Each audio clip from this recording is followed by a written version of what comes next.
Agora olhamos um país que se prepara para escolher um presidente. Temos entre nós a jornalista Eunice Lourenço, chefe de redação da Renascença. Olá, boa tarde. Olá.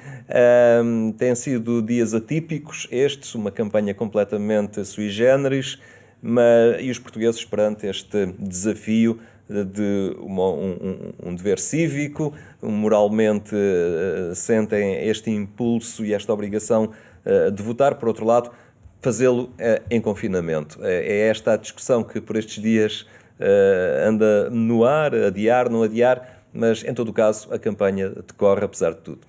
Sim, decorre apesar de tudo. O adiar, não adiar, claro que entrou na discussão, mas em princípio ficou arrumada com a declaração do Presidente da República, em que reconheceu que ele próprio até tentou e conversou isso com os partidos, mas percebeu que não há condições para adiar. Claro que há toda uma outra discussão de porque é que não se começou a prever isto mais cedo, mas agora não adianta, não vão ser adiadas, teremos eleições a 24 de janeiro, mas há uma série de condicionantes que fazem com que as eleições não sejam só a 24 de janeiro.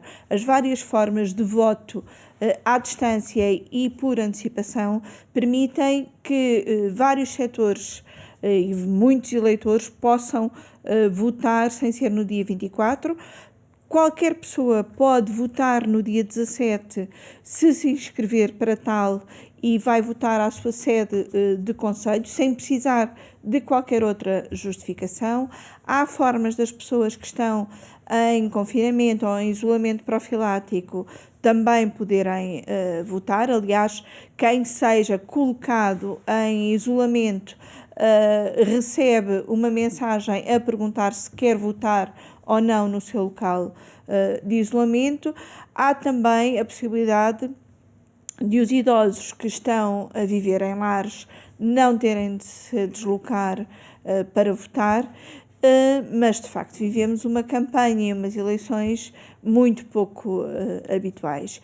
A campanha faz-se pouco por todas as circunstâncias, porque vários candidatos foram tendo tempos de espera, ora pela reunião do Infarmed, ora pela decisão do Conselho de Ministros. Uma boa parte dos candidatos não teve uma agenda, aquilo que nós costumamos ter no início de uma campanha eleitoral, que é uma previsão da volta que vão fazer pelo país. Não tivemos para Ana Gomes, por exemplo.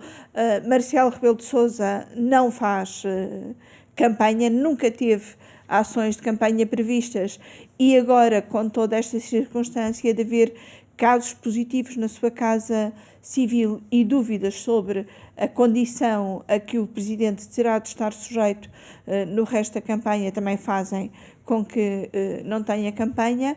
Isto tem um outro lado, que é o facto de não haver tanta campanha tradicional.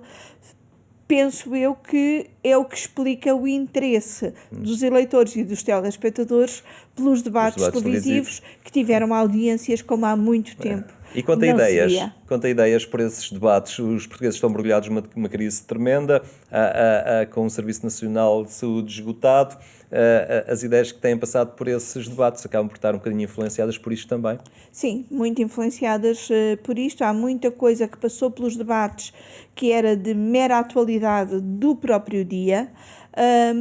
A questão do Serviço Nacional de Saúde, sendo uma questão obviamente muito importante e em que os portugueses estão interessados, não é propriamente uma questão dos poderes presidenciais, e talvez esteja a faltar alguma discussão sobre os poderes presidenciais, não no sentido teórico, mas no sentido de, em concreto, o que é que o Presidente pode e deve fazer nesta circunstância e nas circunstâncias que vamos viver no futuro, nomeadamente com a utilização dos fundos europeus, até que ponto o Presidente pode ou não influenciar o país que viremos a ser no futuro com a ajuda desses fundos. Falta alguma discussão sobre questões europeias e outras questões internacionais que são matéria, de facto, do Presidente. Há alguma discussão esquerda-direita que é interessante. Há alguma discussão, não tanto sobre os poderes, mas sobre o exercício presidencial que, sobretudo, o candidato da Iniciativa Liberal tem vindo a trazer. Eu acho que, apesar das circunstâncias, apesar de estar tudo muito tomado pela atualidade de curtíssimo prazo, ainda assim tem havido algum debate interessante e importante para aquilo que devemos ser como país. Voltando um bocadinho atrás na nossa conversa e por onde começamos, a questão dos portugueses que estão em confinamento, ou grande parte deles que estão em instituições, no caso dos lares, será possível essa operação logística de recolha de votos? Há também quem duvide, não é, dessa eficácia. No entanto, estamos a falar de um direito que deveria assistir a cada uma destas pessoas. Sim, esse exercício logístico tem de ser feito pelas câmaras, com eventual ajuda de forças de segurança. Há câmaras que já estão organizadas e que, desde o primeiro momento, começaram a organizar-se nesse sentido. Há outras que se queixam de falta de meios, sobretudo para ir recolher os votos, mas eu acho que, tendo nós há tantos anos o processo eleitoral nas mãos das câmaras e das juntas de freguesia, com toda a experiência que todos esses anos implicam, será possível organizar o processo da melhor forma possível. Haverá vontade das pessoas votarem, particularmente agora, neste contexto, ou teremos uma abstenção? Há um indicador da vontade das pessoas votarem, que é a quantidade de inscrições para o voto, que se chama o voto o voto em mobilidade, sim. Que é o voto que pode ser exercido no dia 17. Já neste Logo nas primeiras horas, a inscrição começou no dia 14, desculpem, no dia 10, que foi domingo, e termina a 14, e logo nas primeiras horas inscreveram-se muito mais pessoas do que aquelas que já usaram esta forma de voto em anteriores eleições, que foi em 2019. Está a haver, de facto, muitas inscrições para o voto em mobilidade, e isso é um bom indicador da vontade das pessoas votarem.